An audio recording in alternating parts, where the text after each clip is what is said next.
लेकिन कुछ विशेष बात है कि जिसकी वजह से मन की बात एक ऐसा कार्यक्रम है जिसके वो फुटप्रिंट्स बने हैं, और उसमें जो प्रश्न आते हैं, जो विषय चुने जाते हैं,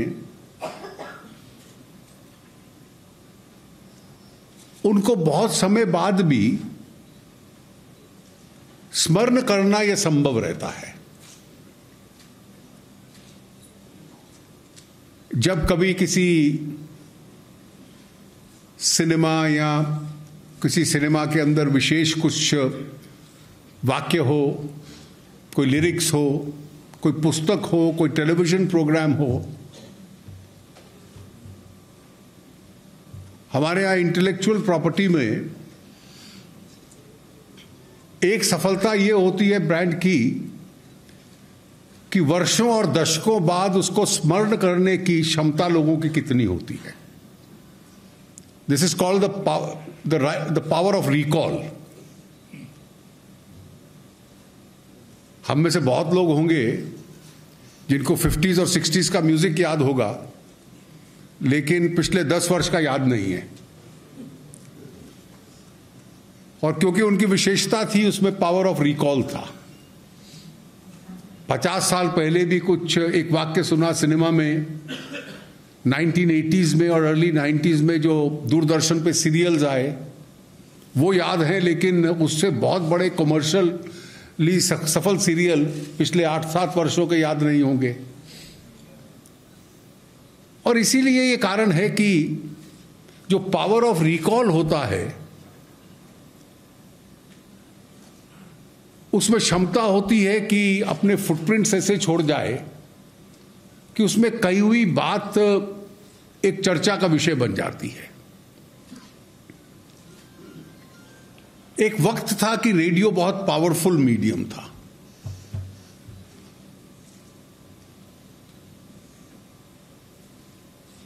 रेडियो पे जो समाचार आते थे अंग्रेजी या हिंदी में, और स्वाभाविक है कि अन्य क्षेत्रीय भाषाओं के लिए भी ये सही होगा, रेडियो पे जो कमेंट्रीज आती थी स्पोर्ट्स की,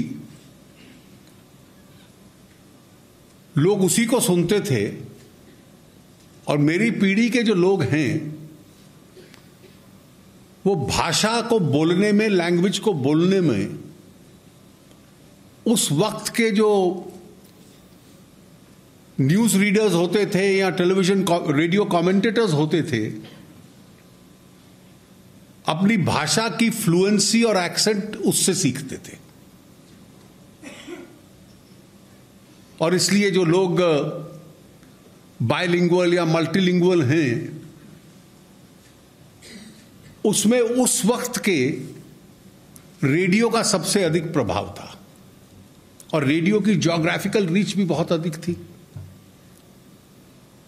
रेडियो एक एंटरटेनमेंट का बहुत बड़ा साधन था।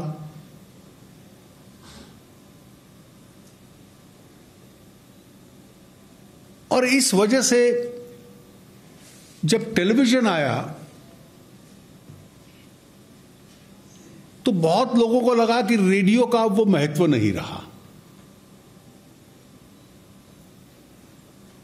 लेकिन मैंने पुराने वरिष्ठ जो लोग होते थे, माननीय अटल जी जब भी ट्रैवल करते थे या घर में होते थे तो उनका ट्रांजिस्टर छोटा हमेशा उनके साथ रहता था। वो न्यूज उसी पे सुनते थे, क्योंकि उसी की न्यूज केवल आज की न्यूज की तरह one item agenda setting news नहीं होती थी। देश में 20-30 स्थानों पर क्या हुआ है, अंतर्राष्ट्रीय जगत में क्या हुआ है, स्पोर्ट्स में क्या हुआ है, इकोनॉमी में क्या हुआ है, राज्यों में क्या हुआ है, आपको वो सारा ज्ञान देता था। और आपके पूरे व्यक्तित्व निर्माण के लिए उसका बहुत बड़ा रोल होता था। और राजनीतिक लोगों को भी अपने कम्युनिकेशन के लिए अलग अलग स्ट्रैटेजीज अडॉप्ट करनी पड़ती थी। अगर हम इस देश के पिछले 100 वर्ष के इतिहास में जाएं, और मुझे लगता है कि जो लोग मार्केटिंग के एक्सपर्ट्स हैं वो एनालाइज करें,